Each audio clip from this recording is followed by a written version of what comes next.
Welcome welcome welcome. कैसे हैं? बढ़िया। हाँ सर, बहुत बढ़िया। तो लीजिए गाइस, आगे बढ़ते हैं अपने बेलमेंट वाले पार्ट में।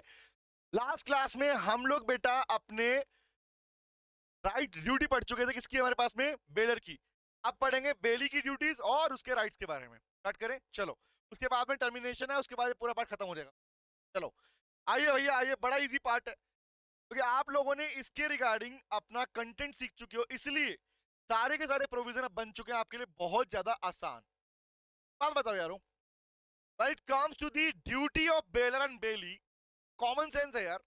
इस पर्सन ने किसी पर्सन को, दूसरे पर्सन को गुड्स डिलीवर की थी स्पेसिफिक पर्पस के लिए, तो वो पर्सन कौन है? वो बेलर। इसको किया गया वो थी बेली। अब मुझे बताओ, अगर बेली के पास सामान जब तक रखा हुआ है, क्या वहां पर बेली की कोई ड्यूटी नहीं बनती क्या? लेट्स सपोज लास्ट क्लास में एग्जांपल लिया था, अगर मैं जूम कार से, कार कंपनी एक गाड़ी लेके घूमने निकल गया, तो जब तक गाड़ी मेरे पास रहेगी मेरी ड्यूटी नहीं है गाड़ी के रिगार्डिंग। ऐसे ठोकता फिरता रहूं उसको मैं। याद का एग्जांपल भी आप लोगों ने दिया था कि अगर उसको कोई भी नुकसान हुआ, गाड़ी को कोई भी सामान नुकसान हुआ, गंदी हो गई, सड़ गई, जो कि मेंशन नहीं था पहले से, तो वॉशिंग का चार्जेस, एडिशनल चार्जेस, ठुकने का चार्ज, जो भी डैमेज हुआ, कौन पे करेगा भाई? सिंपल सा लॉजिक है। तो वही पार्ट यहाँ पर पढ़ने वाले हैं। आओ पढ़ते हैं इस बात को क्या कहते हैं, one by one, step by step चलते हैं। बड़ा आसान पार्ट है। बोला भैया बात बताओ, बेली की ड्यूटीज क्या क्या बनती है? सेक्शन नंबर 151 कहता है कि सुनो, पहला कहता है to take proper care of the goods. Normally अगर मैं इस बात को तुम्हें समझाना चाहूँ ना, दिखाता हूँ समझ। जब ये बात की गई, सुनना ध्यान से बात, टू पर्सन गाइस, समझ। लेट्स सपोज ये एक व्यक्ति है और ये दूसरा व्यक्ति है। मैंने कहा ये कौन है जिसने गुड्स की डिलीवरी दी? कौन है बेटा? क्या? बेलर। कौन है? बेलर। कुछ पूछूंगा, रिप्लाई करना, उसके बाद ये पूरा टॉपिक तुम्हारे माइंड में बैठ जाएगा। बेलर ने, एक पर्सन है दूसरा, बेली। पर्सन दूसरा कौन है? बेली।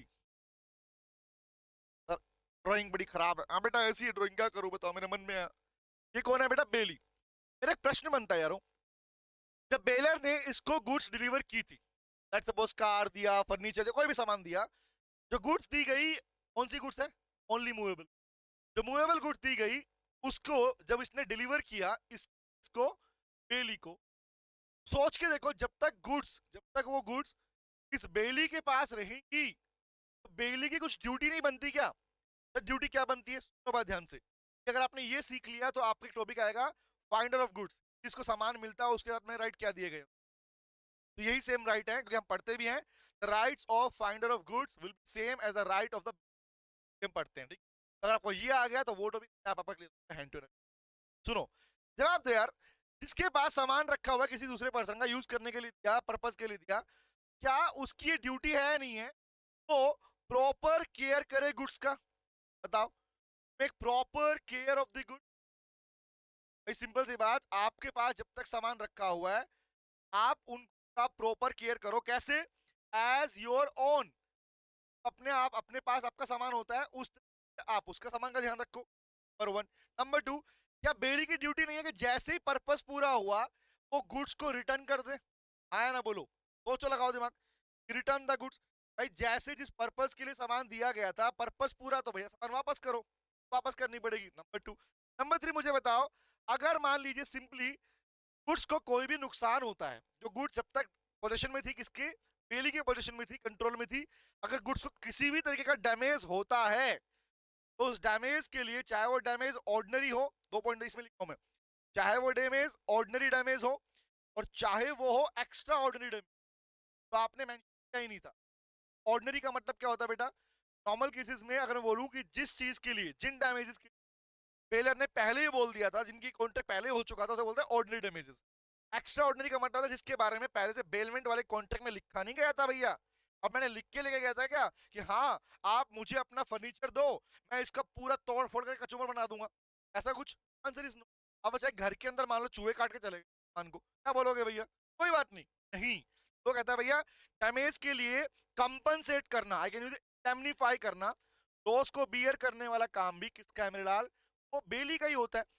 कॉमन सेंस लगाओ कि ये सिंपल सिंपल प्रोविजन है, मुश्किल प्रोविजन है? प्रोविजन है भाई, वापस देना पड़ेगा, इंफॉर्मेशन देनी पड़ेगी। सब ड्यूटी किसकी है? ये ड्यूटी बेली की बनती है against the baler, against the baler. वही हम पढ़ रहे हैं, आओ दिखाता हूँ, सुनना। तो पहला बोला भाई, कह रहा है to take proper care of the goods, जो सामान उसके पास रखा हुआ है उसका प्रॉपर केयर करे।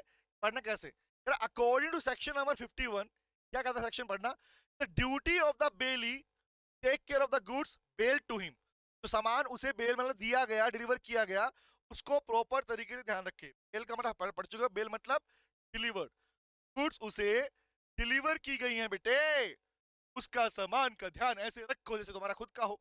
आगे पढ़ने क्या लिखा है, bailee should take care of the goods as an ordinary man, जैसे एक सामान्य तौर पर आदमी अपने सामान का ध्यान रखता है। क्या बोलूंगा, will take care of the goods as same as, कौन सा, सेम वैल्यू क्वालिटी और क्वांटिटी, मतलब तो आप अपने सामान का ध्यान रखते क्वांटिटी में, वैल्यू को ध्यान रखते हो, उसी तरीके से आपको उसके सामान का भी ध्यान रखना पड़ेगा।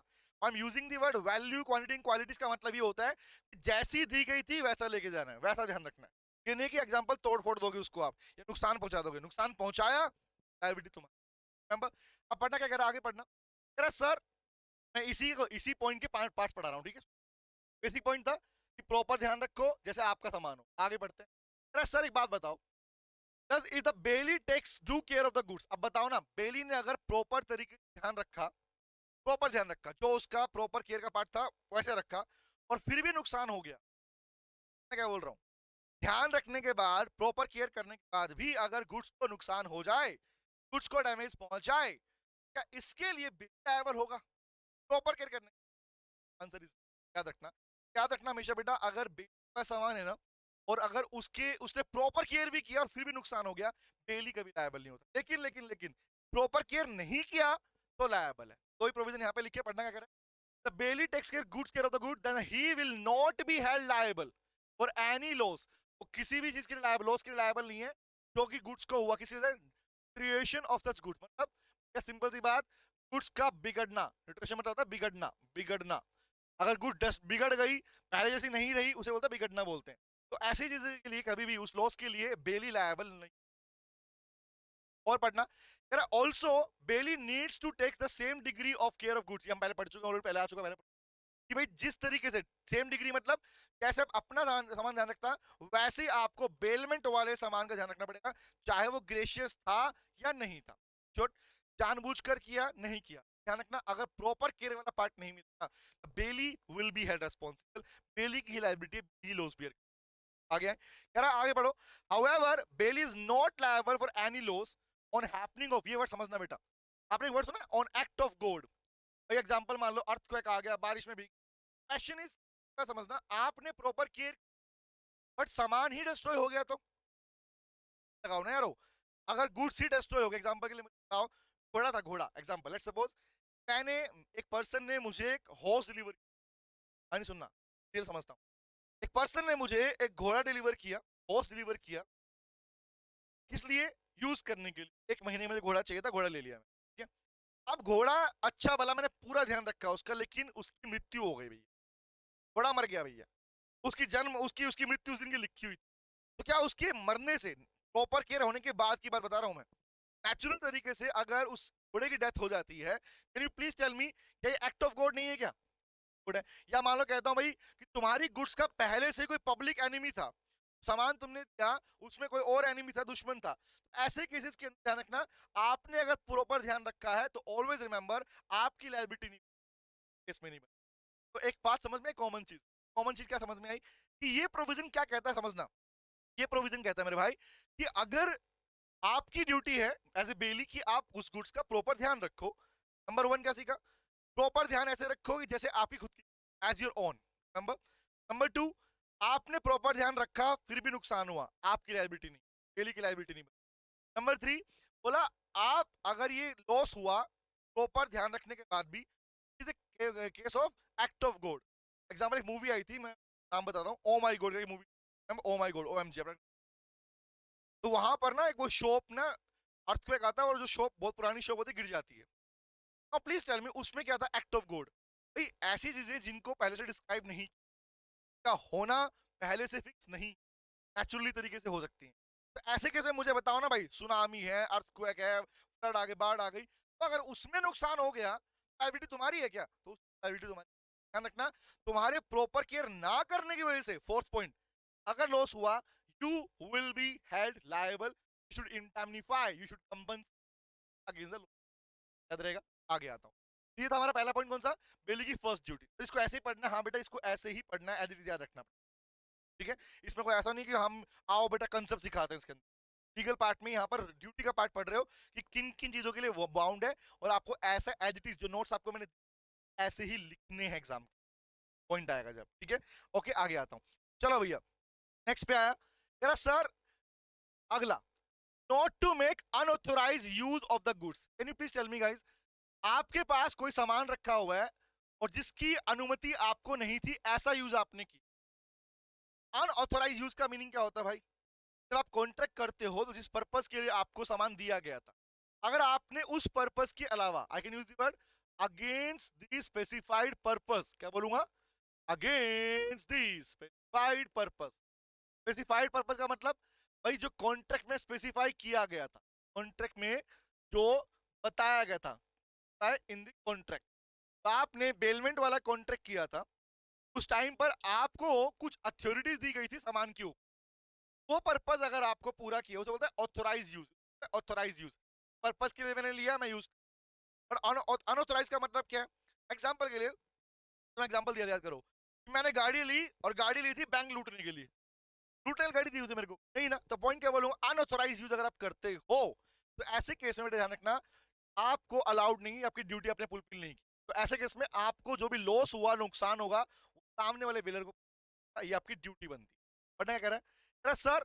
एज पर सेक्शन 153 कहता है the bailee shall not make any unauthorise use, कि कोई भी अनऑथोराइज यूज ना ले उस सामान का। पहली बात, कौन सा? जो बूट बेल की गई। आगे पढ़ना, in case he makes any unauthorise use. तो बताओ ना यारो, अगर कोई अनऑथोराइज यूज कर लेता है तो यहां पर पहली बात तो लॉस देना पड़ेगा। दूसरी बात, अगर बेलर को समझ में आ गया कि ये प्रॉपर यूज नहीं था, पर्पस के लिए सामान लिया, वो कर रहा, यहाँ पे दो राइट बनते। पहला राइट है बेलर का कि बेलर आपके बेलमेंट वाले कॉन्ट्रैक्ट को टर्मिनेट है, वहीं पर रोक कर आपको आपका कॉन्ट्रैक्ट तोड़कर आपसे सामान वापस लेने का अधिकार रखता है। दूसरा, जो नुकसान हुआ वो भी आपसे लेने, दो राइट है। तो पहला क्या बोलेंगे sir? In that case the baler can terminate, baler चाहे तो उस कॉन्ट्रैक्ट को बेटे टर्मिनेट कर सकता है। क्या बोलूंगा? Baler can also claim for damages, वो आपसे मॉनेटरी कंपनसेशन, डैमेज मतलब क्या होता है?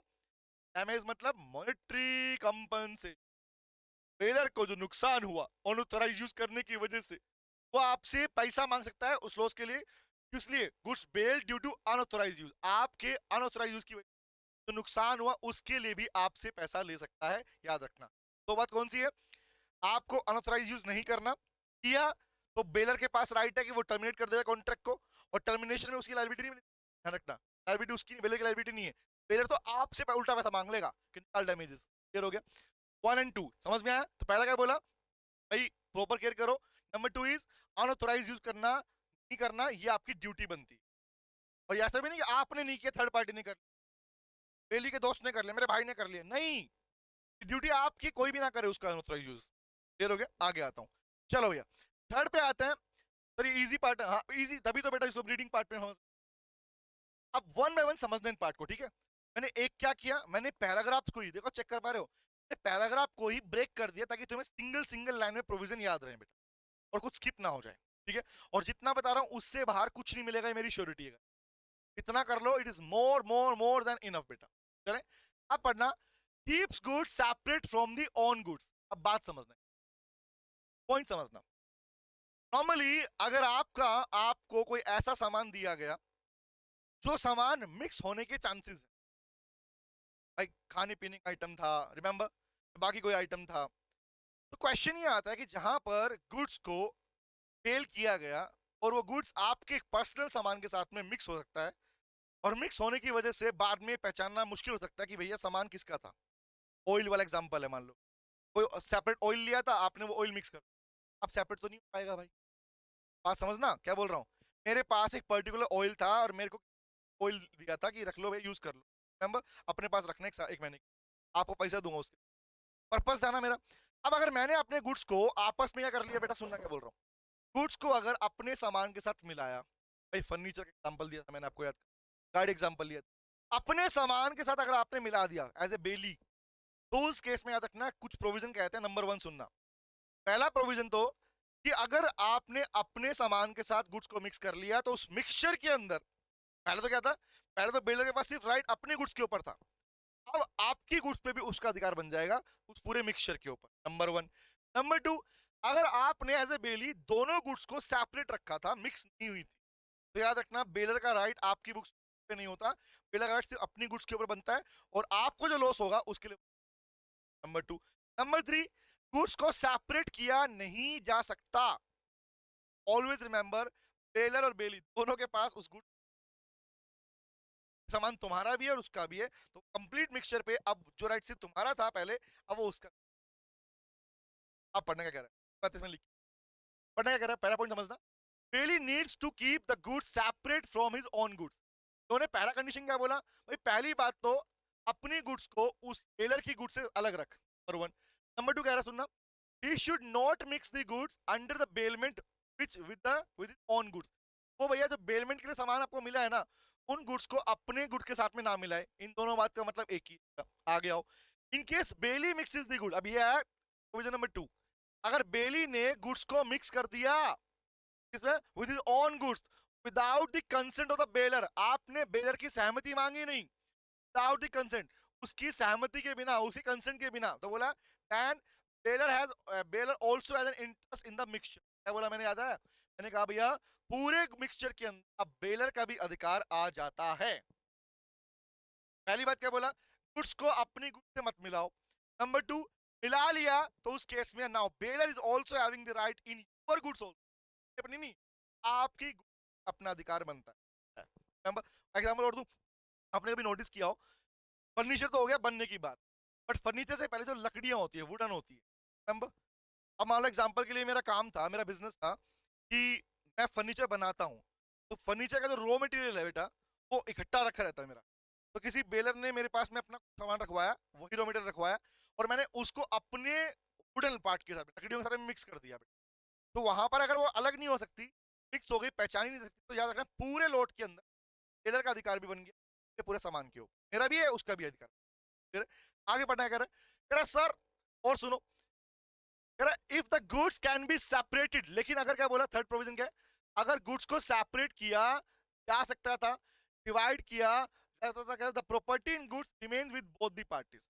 अलग हो सकता है मतलब क्या है, तो बोथ द पार्टी मतलब अब बेलर के पास बेलर अपनी गुड्स का अधिकार और उसके पास अपनी गुड्स का अधिकार, दोनों का अधिकार बनता है। लेकिन देखो सिंपल सी बात, सर ये वर्ड क्या है, दोनों गुड्स को अगर सेपरेट किया जा सकता है, ये नहीं बोल रहा मिक्स नहीं किया, मिक्स कर दिया, मिक्स कर दिया बट सेपरेट हो सकती है, मिक्स कर दिया बट सेपरेट हो सकती है, उस केस में बेलर और बेली दोनों का अधिकार बन जाता है उस गुड्स पर।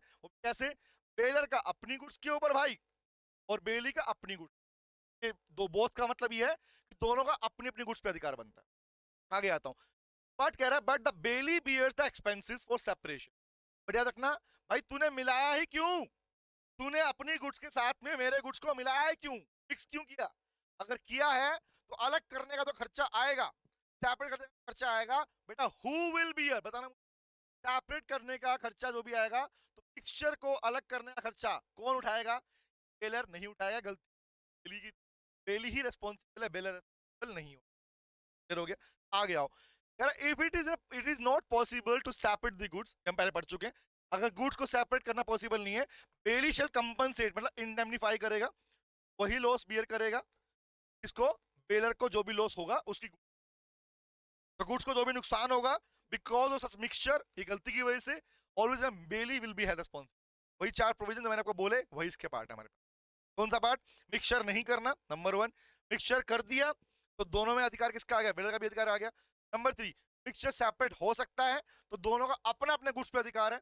नंबर 4, मिक्सचर सेपरेट नहीं हो सकता गुड्स का, तो उस केस में लॉस के लिए बेली रिस्पॉन्सिबल है, बेलर आपसे राइट रखता है क्लेम करने का अपने लॉस का। क्लियर, तो कौन सा पार्ट था हमारा बेटा, कि सेपरेट नहीं करनी, अनऑथराइज यूज नहीं करना और प्रॉपर केयर करना, समझ में आ गया। आ जाओ आगे, चलो चलो चलो चलो, इसको ऐसे पढ़ना, हाँ बेटा आगे आओ, नेक्स्ट पॉइंट क्या है, इजी पॉइंट है बेटा, इनको ऐसे पढ़ना है, not to set adverse title, ये समझना बेटा, not to set adverse title, what is the meaning of adverse title? समझना बात ध्यान से। ये क्या लिखा? What is the meaning of adverse title? Adverse का मीनिंग होता है नेगेटिव। द वर्ड एडवर्स मतलब नेगेटिव। बोला नेगेटिव टाइटल नहीं होना चाहिए। इसका मतलब क्या हुआ? इसका मतलब क्या हुआ? टाइटल बोलते हैं बेटा ओनरशिप को। As you know this word आप पहले पढ़ चुके हैं। Title means ownership. इसी को बोलते हैं property in goods. As per the goods act याद है ना हमारे पास में, वही वाला पार्ट यहाँ चल रहा है। प्रॉपर्टी कहूं, ओनरशिप कहूं, टाइटल कहूं। तो not to set adverse title का मतलब क्या है? कि भाई बेली की एक ड्यूटी और बनती है, इसके लिए वो बाउंड है। ड्यूटी वर्ड का मतलब ही होता है जिसके लिए वो बाउंड होता है। तो क्या बोला? बेली की एक ड्यूटी है भाई कि वो जो गुड्स उसको बेल की गई हैं, जो उसे गुड्स डिलीवरी दी गई है, और जिन गुड्स को उसे वापस करना है। अब सोच के देखो भाई, मेरे पास पोजीशन है, क्या मैं ओनरशिप रखता हूं क्या? तो एडवर्स टाइटल का मतलब होता है, क्या बोलूंगा? I can use word the title which belongs to, title which belongs to the bailor. लिख लो इस बात को, बिलोंग्स टू, जहां लिखवाना है वहां लिखवाऊंगा, belongs to the bailor. Part में लिखना, वहां पे रिक्वायरमेंट वहां लिखो बेटा, टाइटल की क्लैरिटी मिले वर्ड का मतलब क्या है। Title which belongs to the bailor, तो ओनरशिप बेलर से बिलोंग करती है, तो कैन नॉट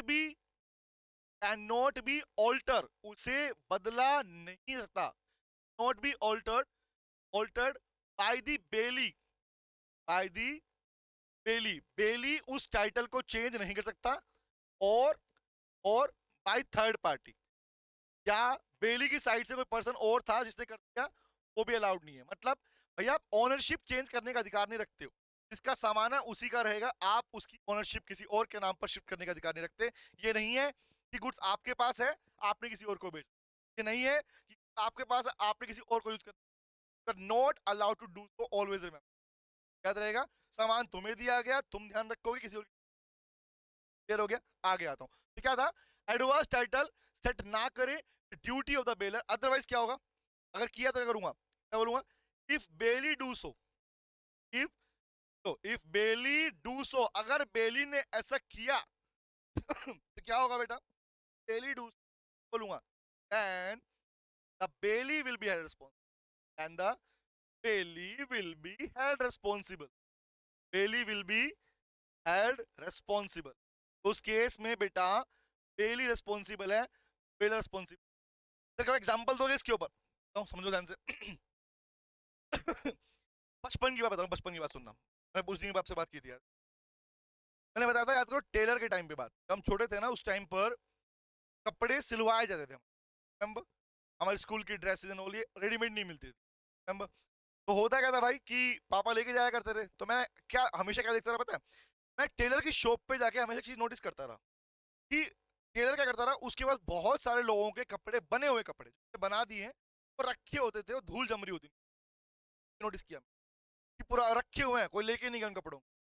अब मुझे एक बात बताओ यारो, मैंने कोई सामान टेलर को, मैंने कोई शर्ट बनाने के लिए टेलर को बोला, फैब्रिक दिया, मैं कौन? बेलर, वो है बेली। उसने वो शर्ट बना दी, उसने वो शर्ट बना दी, और शर्ट के कलर सेम थे किसी और के साथ में, सिमिलर था। और उसने जो शर्ट, मेरी शर्ट थी, मेरा फैब्रिक था, वो किसी तीसरे पर्सन को दे दिया।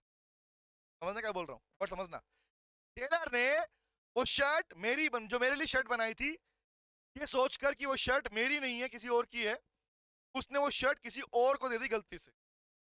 वो पर्सन लेके चला गया, गायब हो गया। इसका मतलब उसने मेरी ओनरशिप किसी और को, थर्ड पार्टी को प्रोवाइड कर दी। गाइस प्लीज टेल मी, यहां पर बीइंग ए बेली उसने क्या किया? यहां पर बीइंग ए बेली टेलर ने क्या किया? टेलर ने एक एडवर्स टाइटल सेट कर दी। मेरी ओनरशिप किसी और को दे रहे हो, मतलब आप एडवर्स टाइटल सेट कर रहे हो, आप ओनरशिप किसी और को दे रहे हो। बताओ मुझे, अगर कोई बेली ऐसा करता है, तो उस सिचुएशन में क्या बीइंग ए बेलर आप उस बेली से लायबिलिटी, लॉस ले पाओगे? यस और नो? लॉस ले पाओगे? यस और नो? ले पाओगे। याद रखो, बेली की ड्यूटी है भैया, वो आपको उस लॉस के लिए कंप्लीट भी करेगा। बोलो याद रहेगी? क्लियर है? आओ दिखाता हूं। तो बढ़ते हैं आगे, नेक्स्ट पॉइंट। क्लियर हो गया? तो इसका मतलब क्या है? A bailee must not set adverse title of the goods bailed. भैया नहीं कर सकते, चाहे वो खुद के नाम पे करो, कह रहा on his own name, on his खुद के नाम पे करो, ओन नेम यूज कर लिया, और थर्ड पार्टी ना ही कौन, थर्ड पार्टी के नाम से भी नहीं कर सकते। बात याद रखना मेरे। क्लियर हो गया, समझ में आ गई बात? Done done done. आगे बढ़ू, आगे आता हूँ। यार सर आगे बढ़ते हैं, फिर भी कोई देखो लिसन, इस पार्ट को ऐसे ही पढ़ना होता है, पार्ट को ऐसे ही पढ़ना है आपको, क्योंकि बहुत इजी पार्ट है नॉर्मली। इसमें कंसेप्ट नहीं है कि बोलूँ कंसेप्ट है आओ दिखाता हूँ डेफिनेशन समझाता हूँ, ऐसा नहीं। इसमें आपको प्रोविजन पढ़ना है, प्रोविजन के साथ में एग्जाम्पल फ्रेम करना। तरीका ध्यान रखना, ड्यूटी लिख रहे हो तो ड्यूटी के साथ में जो प्रोविजन मैं बोल रहा हूँ, लाइनें क्या है, प्रोविजन है। इन प्रोविजन को लिखना है और लिख के अपना खुद का एग्जाम्पल सेट करना है। खुद का एग्जाम्पल सेट करने के लिए मैं इसलिए बोलता हूँ बच्चों को, ताकि तुम्हें लो के ऊपर कमांड बने। कमांड कब बनती है, याद रहेंगी। while you frame your own example guys लो में, तो मैं बता रहा हूँ तो बता ही रहा हूँ, you can use my example also, but नहीं कर रहे हो तो अपना एग्जाम्पल, ताकि तुम्हें क्लैरिटी रहे हमेशा लोग। ठीक है, आगे आता हूँ। अगला प्रोविजन की बात करता हूँ।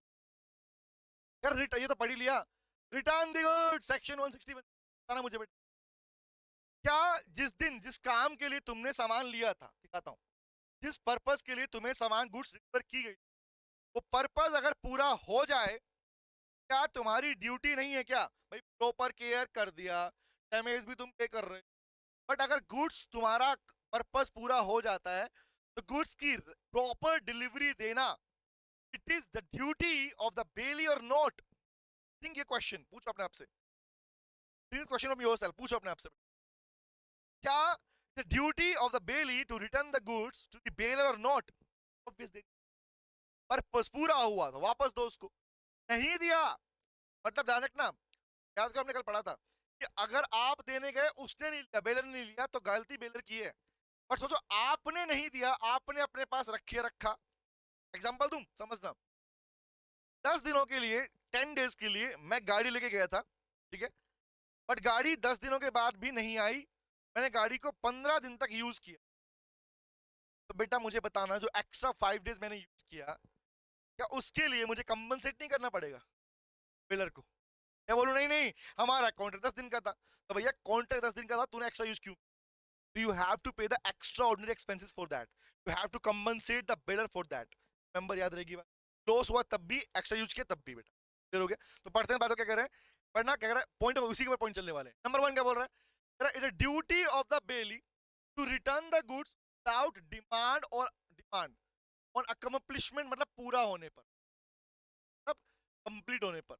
जिस दिन आपका बेलमेंट वाला कॉन्ट्रैक्ट कंप्लीट हो गया, ऑफ द पर्पस या एक्सपायरेशन ऑफ टाइम पीरियड, कितने टाइम के लिए आपने सामान लिया था, क्या आपका पर्पस पूरा हो गया, तो पर्पस पूरा हो गया, सामान वापस करना भाई, क्या क्यों रखा अपने पास में, अलाउड नहीं होता। अगर रखते हो तो क्या रखना, आपसे बेलर राइट रखता है एक्स्ट्रा पैसा लेने की, और नॉट ओनली दैट कि जो बनता है वो आपसे एक्स्ट्रा भी डिमांड कर सकता है। होता है ना एग्जांपल के लिए कि भाई हमारा सीजन का टाइम था, बेलर ने बोला हमारे सीजन का टाइम था, आपने अपने पास सामान रख लिया, हमने आपको 2,000 रुपये पर घंटे का, 2,000 एक दिन का दिया था, आपसे दिया था, अब हमारा 4,000 में जाने वाला, आपसे एक्स्ट्रा रखना, लीगल राइट है, वो कोर्ट पहुंच जाए और कोर्ट उसे पैसा दिलवा दे। तो पॉइंट क्या समझ में आया, याद रखना, काम पूरा, पर्पस पूरा, ये टाइम एक्सपायर हो गया, मतलब कॉन्ट्रैक्ट का टाइम पूरा हो गया, आपको सामान वापस खुद। नंबर 1। नंबर 2 क्या है पढ़ना, कह रहा sir in case of failure, in case of failure to do so, अगर बेली ऐसा नहीं करता है, he shall be liable for the loss, तो वो लॉस के लिए लायबल है, डिस्ट्रक्शन हो गया, डिस्ट्रक्शन बिगड़ गया, सामान डैमेज हो गया, तो किसी भी तरह के नुकसान के लिए, बिकॉज क्या ना without negligence, even without negligence मतलब क्या है कि बेशक आपको ध्यान नहीं था भाई, कॉमन सेंस लगाओ ना, बेली की ड्यूटी है भाई, सामान लिया है तो वापस करना भाई, क्यों रख के बैठा अपने पास में? समझ रहे हो क्या बोल रहा हूँ? समझ रहे हो? तो पॉइंट क्या है, अगर चाहे तुम्हारी थी या नहीं थी, बट अगर गुड्स तुम्हारे पास है even after the expiry of the contract terms, expiry of the specified time period, या पर्पस पूरा होने के बाद भी, तो चाहे तुम्हारी गलती थी या नहीं थी, उसके बाद भी अगर सामान तुम्हारे पास में है, उसे नुकसान होता है, तो ये नहीं कह सकते, तुम ये नहीं बोल सकते कि कॉन्ट्रैक्ट का टाइम तो पूरा हो गया, अब नुकसान मैं क्यों झेलूंगा? तो answer is no, you have to bear the loss, you have to pay the damage to the bailor, आपको पे। तो पहला क्या बोला हमने, भाई पूरा हुआ, पर्पस पूरा हुआ, टाइम पूरा, वापस कर दो। अगर उस दौरान में या उसके बाद भी आपके पास सामान है और गुड्स को लॉस होता है, you will be responsible, better loss bear नहीं। आगे आता हूं, नेक्स्ट इज, आगे, अब बताओ यार एक बात बताना, रिटर्न इंक्रीज और प्रॉफिट। तो इसका मतलब क्या है? एक बात बताओ, इसमें एक बड़ा प्यारा एग्जांपल है, बड़ा फेमस एग्जांपल चलता है, बहुत पुराना एग्जांपल है, नया एग्जांपल नहीं, बहुत पुराना एग्जांपल चलता है। कि सोचो किसी ने मेरे पास मुर्गी रखी, एक मुर्गी लेके आया था, हैन लेके आया, मतलब मुर्गी संभाल लो मेरी। मुर्गी 1 महीने के लिए रखी, मुर्गी ने 1 महीने के अंदर तो छोटे छोटे प्यारे प्यारे बच्चों को जन्म दे दिया। तो बताओ ना, वो भी मुर्गी के हिस्से थे ना भाई। तो खाली मुर्गी वापस करूं या बच्चे वापस भी करने पड़ेंगे, चिक वापस भी करने पड़ेंगे मेरे को। चिक्स बोलते हैं, चिक्स, मुर्गी के बच्चे चिक्स है ना। तो उनको वापस भी करना पड़ेगा, उनको भी करना पड़ेगा। इससे क्या समझ में आया कि अगर आपके पास में लेट्स सपोज, अगर आपके पास जो गुड्स दिया गया था उससे किसी भी तरह का बेनिफिट निकलता है, रिपीट कर रहा हूं, during the possession of the goods, during the possession of the goods which is delivered to you, if the good accrued any kind of increment, उसमें किसी भी तरह इंक्रीज, इंक्रीमेंट या प्रॉफिट होता है, तो बेटा वो प्रॉफिट, वो इंक्रीमेंट, वो इंक्रीज भी आपको देना पड़ेगा बेलर को। इट इज ड्यूटी, आपकी ड्यूटी है, ऑप्शन नहीं है। पता क्या कह रहा है, पढ़ो ध्यान से, कह रहा है a bailee shall return the goods along with any increase profit. जो भी प्रॉफिट हुआ, जब इंक्रीज हुआ गुड्स के अंदर, जो आपको बेल की गई, वो आपको देना पड़ेगा, चाहे उसके लिए कॉन्ट्रैक्ट पहले से था या नहीं था। मतलब कॉन्ट्रैक्ट था, मतलब सिंपल सी बात, पहले आपने डिसाइड किया था या नहीं किया था, वो सामान आपको वापस देना।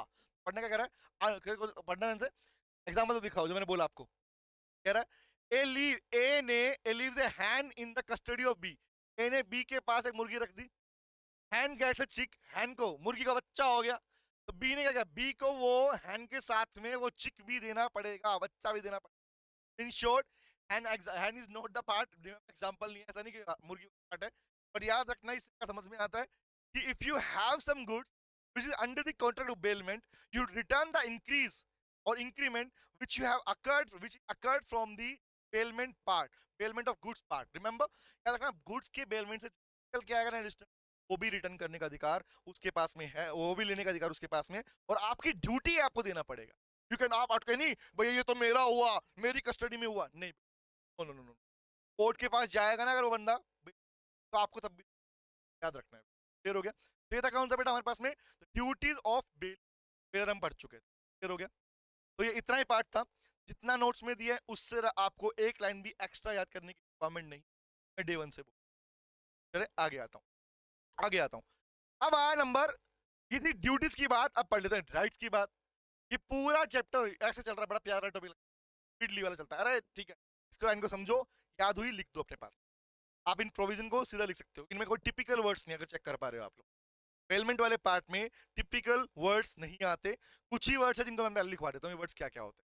तो मैंने बोला अब्सेंस ऑफ टाइटल वाला वर्ड लिखवा, एडवर्स टाइटल वर्ड लिखा दिया, तो ये वर्ड लिखने हो, रिमेंबर। अब बात समझते हैं मेरे भाइयों, राइट्स क्या है आपके पेलर के, पेलर के राइट्स क्या क्या बनते हैं। भाई ड्यूटी थी उसकी, तो राइट भी बनेंगे, हाँ बनेंगे राइट्स। तो राइट क्या क्या है एक पेलर के पास बेटा, कॉमन सेंस लगाना, लगाओ दिमाग, आओ बात करते हैं। सोचो सोचो सोचो, सबसे बड़ा राइट तो यही है भैया कि वो आपसे सामान, गुड्स को वापस लेने का अधिकार रखता है। बताओ ना, राइट्स ऑफ बेलर, क्या बोलूंगा, चार्ट बनाते हैं, राइट्स ऑफ बेलर। एक बेलर के पास कौन कौन से अधिकार हैं, बेलर के पास कौन कौन से अधिकार हैं। पहला बताओ मुझे, लेट्स सपोज अगर अगर बेली के पास जो सामान है, और अगर बेली उस सामान का अनऑथोराइज यूज हुआ पाया गया, एग्जांपल दूं, और एग्जांपल दूं, नया एग्जांपल, ठीक। मैंने अपनी बुलेट बाइक सर्विस के लिए लेके गया था, ठीक है, सर्विस के लिए देके आ गया, उसने कहा भैया शाम तक आपको बाइक मिल जाएगी सर्विस, ठीक होके मिल जाएगी, ठीक है, ओके भैया। शाम को जब मैं पहुंचा तो पता चला कि उसने कहा कि बाइक की सर्विस नहीं हुई सर, सर कल मिलेगी। और शाम को जब मैं बोला ठीक है कल मिलेगी, कोई दिक्कत नहीं, आपने कहा था, वो नहीं माना, बोल नहीं सर आज हुई नहीं, टाइम नहीं था हमारे पास में, कल कर देंगे। बट शाम को ही जब रात को मैं घर से बाहर घूम रहा था, तो वही पर्सन जिसको मैं बाइक देके आया था, वो मेरी अपनी बाइक के ऊपर, मेरी बाइक के ऊपर अपनी गर्लफ्रेंड को बैठाए घूम रहा था, है ना, मार्केट में घूम रहा था, चाट पकौड़े खा रहा था। तो भैया क्या कर रहा है, और बाइक देखी मैंने पूरी चमक चमकती सर्विस हो चुकी थी। Now please tell me guys, ऐसी सिचुएशन में क्या मैं कल तक का वेट करूं कि नहीं नहीं ये दोबारा सर्विस करेगा इसकी, फिर लेने जाऊंगा, ऐसा?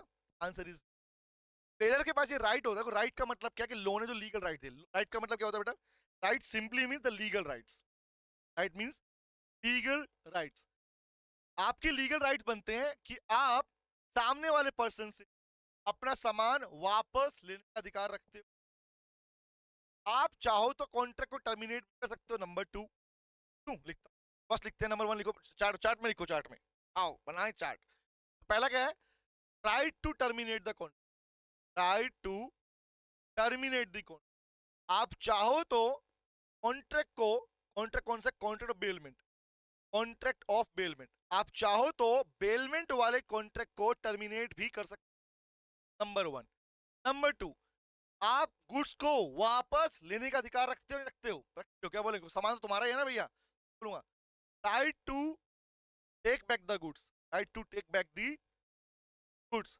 आप सामान को वापस लेने का अधिकार रखते हो, रखते हो। नंबर थ्री बताओ मुझे, अगर गुड्स को कोई लॉस हो गया बेटा during the possession the bailee, bailee के पास जब गुड्स थी और गुड्स को कोई लॉस हो गया, तो क्या वो लॉस लेने का अधिकार भी, कवर करने का अधिकार है, नहीं है?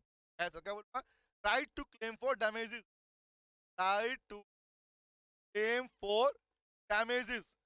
आपके पास डैमेज लेने का अधिकार भी है, accrue to the good, accrue to the goods. सामान को जो नुकसान हुआ वो भी लेने का अधिकार है। अभी कुछ देर पहले आपने सीखा था कि अगर बेली ने गुड्स को अपनी गुड्स के साथ मिला दिया, मतलब क्या बोलूंगा, इन case of mixture, case of mixture of goods, अगर सामान को अपनी मिला दिया तो मिक्सचर बाय दी बेली, बेली ने अगर मिक्सचर कर दिया गुड्स का, तो आपने क्या सीखा कि बेलर के पास ये राइट है कि वो पूरे मिक्सचर में अपना क्लेम, राइट क्लेम कर सकता है। क्या बोलूंगा सर, क्या बोलूंगा, the bailor is having a right, right to, right to, right to share the mixture, right to share benefit of mixture. ये पूरे मिक्सचर का बेनिफिट ले सकता है, ये ध्यान रखना। और बताओ, सोचो यारो, डैमेज देने का अधिकार था, बट सोचो अगर कोई एक्स्ट्रा ऑर्डिनरी डैमेज है, केस बोलूंगा, सिर्फ लिखता हूं, सिर्फ लिखो, इन case of extra ordinary loss, case of extra ordinary loss, मैंने अभी बता दिया आपको, एक्स्ट्रा ऑर्डिनरी लॉस का मतलब होता है बेटा, एक्स्ट्रा ऑर्डिनरी लॉस का मतलब होता है जिसके बारे में कॉन्ट्रैक्ट में पहले से डिफाइन नहीं था, इसके बारे में। अब एग्जांपल मुझे बताओ, जब मैं गाड़ी लेके गया था तो गाड़ी चलेगी तो थोड़ी बहुत तो घसेगी ना भैया, बस बात, गाड़ी चलेगी तो हवा भी कम होगी, पंचर भी हो सकता है कहीं गाड़ी, है ना भैया, बट ये तो ऑर्डिनरी पार्ट हो गया।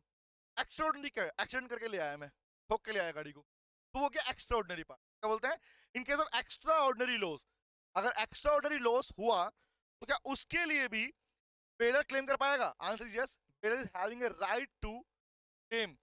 एक्स्ट्रा ऑर्डिनरी लॉस के लिए क्या मिलेगा, claim extraordinary expense, extraordinary damages, extraordinary damage लेने का अधिकार भी उसके पास बनता है।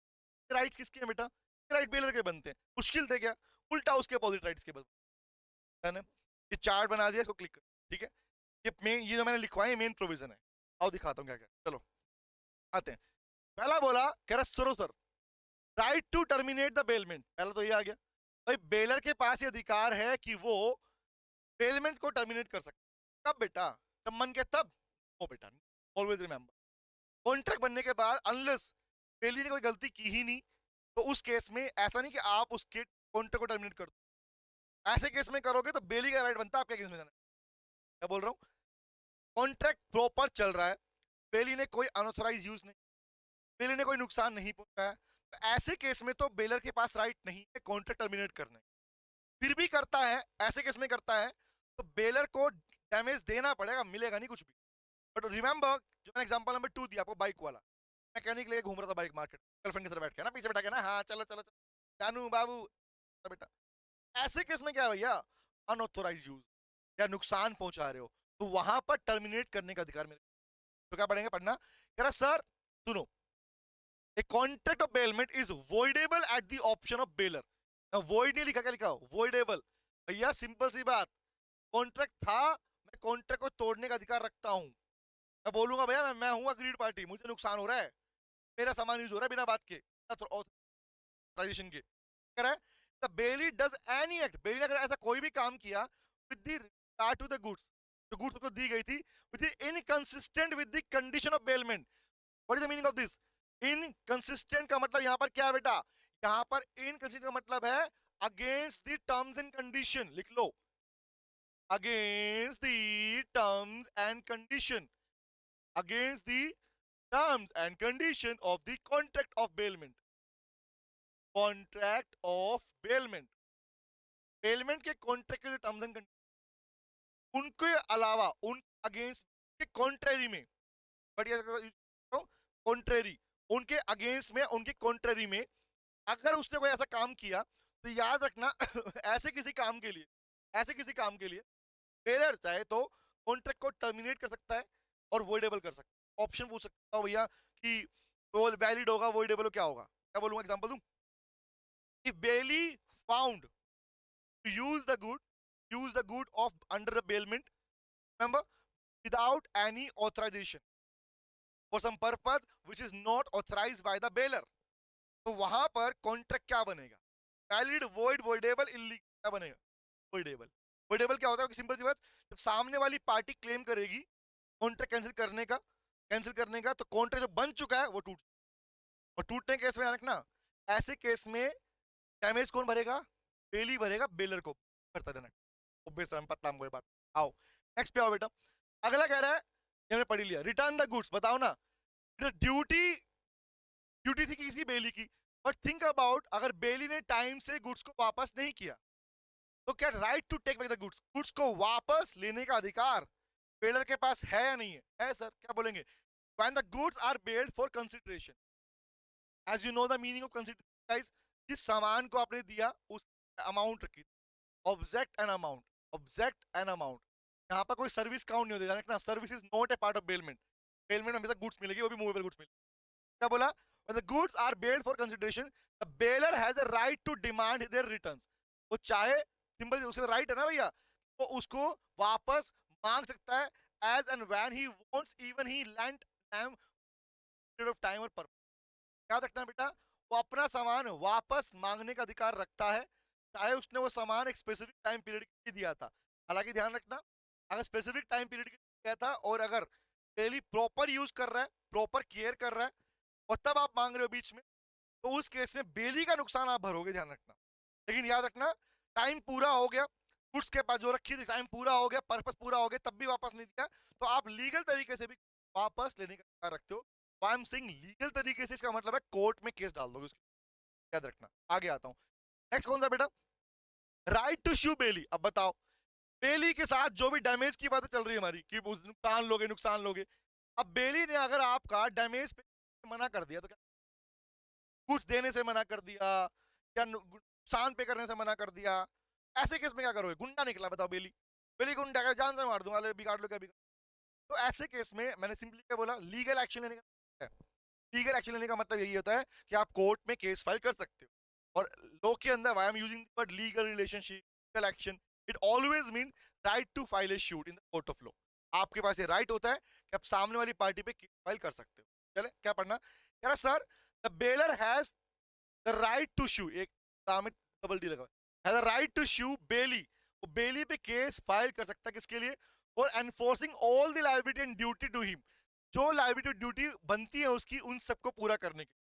एग्जांपल पढ़ा ना, ड्यूटी ऑफ बेली, तो जो ड्यूटी थी अगर वो ड्यूटी पूरी नहीं कर रहा, एग्जांपल सामान वापस नहीं दे रहा, गुड कर रहा, डैमेज पे नहीं कर रहा, एक्स्ट्राऑर्डिनरी लॉस पे नहीं कर रहा, तो ऐसे केस में क्या होगा? वो केस डालकर भी कौन, बेलर बेली डाल करके भी ये सारे बेनिफिट वापस ले सकता है कोर्ट के अंदर। रिमेंबर, आ गया हो तो कौन कौन से पार्ट है पढ़ लो, बेसिक वही पॉइंट है सारे सारे। जरा समझना, पहला वन क्या कर रहा है, right to claim compensation for loss cause to the cause of negligence of the bailee. पहले आ चुका पॉइंट, क्या बेली की नेग्लिजेंस की वजह से, सुनना, बेली की नेग्लिजेंस की वजह से, द वर्ड इज नेग्लिजेंस मतलब क्या होता है? नेग्लिजेंस मतलब इग्नोरेंस, उसकी इग्नोरेंस की वजह से। तो ये किसके लिए आता है वर्ड? बड़ा जनरली क्या होता है, जब किसी पर्सन के पास कोई सामान होता है ना, गुड्स होता है, और अगर उसने अपनी ड्यूटीज को फुलफिल नहीं किया होता तो कहा जाएगा उसने इग्नोर किया, इग्नोरेंस किया, ध्यान नहीं दिया। तो उसकी इग्नोरेंस की वजह से जो लॉस होता है गुड्स को, उसके लिए कंपनसेशन लेने के लिए भी राइट है, वो case file shoot in the court of law, वो कोर्ट में केस फाइल कर देगा बेलर और पैसा मिल जाएगा। एक चीज समझना, मैं आई एम सेइंग पैसा मिल जाएगा इसका मतलब कोर्ट दिलवाएगा ही दिलवाएगा। लॉ पढ़ने का फायदा होता क्या है भाई? लॉ पढ़ने का बिगेस्ट बेनिफिट यही है कि you know before the court जज, court decided. In short, court judgement क्या देगा, डिसीजन क्या देगा, ये आपको पहले से पता। अगर ये सब चीजें एक्चुअल में भी हुई ना, सब एक्चुअली है, तो कोर्ट जज अपनी मर्जी, फिल्मों की तरह नहीं होता जज का मन किया जो मन आएगा वो बोलेगा, ऐसा नहीं होता। वो बॉलीवुड पिक्चर हटा दो साइड से, माइंड में क्लियर कर दो अपने पास। जज हमेशा वही बोल सकता है, बोलेगा नहीं, बोल सकता है जो एक्चुअली लॉ में लिखा हुआ है। जज के पास ये पावर नहीं है कि वो लॉ बदल देगा। देश में लॉ पार्लियामेंट चलता है, कोर्ट सिस्टम उसको सिर्फ फॉलो करवाता है, याद रखना। अब पढ़ना क्या कह रहा, दूसरा पढ़ना कह रहा right to claim damages for unauthorised use, पढ़ लिया भाई, केस फाइल कर दोगे अगर अनऑथराइज्ड यूज कर। Next, right to demand back the goods, सामान वापस मांग सकता है, और नहीं दिया तो केस डाल। ये सारे पॉइंट कौन से? शूट मतलब shoot can be file, shoot can be file in the court of law. यहाँ पे शूट केस हो सकता है इन सब केस। और क्या है? Right to any accretion of the goods. Accretion क्या होता है बेटा? एक्रीशन का मीनिंग होता है इंक्रीज और इंक्रीमेंट। जो पता हैन वाला मुर्गी वाला केस पढ़ा था। Accretion means any increase, any increase और इंक्रीमेंट। सामान आपने बेल किया था, उसमें कोई भी इंक्रीज हुआ तो वो लेने के लिए भी केस डाल सकते हो। Next is right to claim compensation for unauthorised mixing. अगर सामान को मिक्स कर दिया जिसके लिए ऑथराइजेशन नहीं दिया गया था, तो बेटा ऐसे केस में भी आपके पास। ये था हमारा कौन सा पार्ट बेटा? राइट्स ऑफ बेलर बेली। मैं काम करूंगा इस पार्ट के अंदर, फाइंडर ऑफ गुड्स वाला पार्ट और बेली वाला पार्ट है, दो पार्ट है खाली, ठीक, छोटा सा पार्ट है। इस पार्ट को मैं सेपरेट क्लास में कवर करूंगा, वरना नेक्स्ट क्लास में बहुत छोटा टॉपिक बच जाएगा हमारे। तो नेक्स्ट क्लास में चैप्टर खत्म हो जाएगा हमारे पास में, फिर हम इसके ऊपर लेके आऊंगा प्लेज वाला पोर्शन। तो नेक्स्ट क्लास में आपका प्लेज वाला पोर्शन भी खत्म, क्योंकि प्लेज बड़ा नहीं है आपके, छोटा सा पार्ट है। तो एक क्लास में प्लेज वाली क्लास पूरी। Thank you very much guys, see you, take care, मिलते हैं next. Bye bye guys. Hello बच्चों, कैसे हैं आप? मैं CA संतोष कुमार। मैंने और मेरी टीम ने डिसाइड किया कि जो क्वालिटी एजुकेशन मैं और मेरी टीम एक पर्टिकुलर एरिया में प्रोवाइड कर रहे हैं, उसको पूरे देश में क्यों न फैलाया जाए at the reasonable cost, under the brand name of COC education private limited. मेरे बच्चों, इस सक्सेस को हमने पाया, कॉमर्स के स्टूडेंट्स किसी भी कोर्स के हो, वो पूरे ऑल ओवर इंडिया में बैठ के हमारे कोर्सेज से बेनिफिट ले रहे हैं या ले चुके हैं। हमें जो दूसरों से अलग करता है वो है हमारा डेली डाउट सेशन। हमारा जो एकेडमिक इंस्ट्रक्टर टीम है, आपके कॉन्टिन्यूस आपके ग्रोथ पे वो नजर बनाए रखता है और आपको कॉन्टिन्यूस बेसिस पे मोटिवेट करना आपको स्टडी के लिए। मेरे बच्चों, कुछ रिव्यूज पूरे ऑल ओवर इंडिया से आए हैं, मैं चाहता हूं कि वो आपसे शेयर करूं।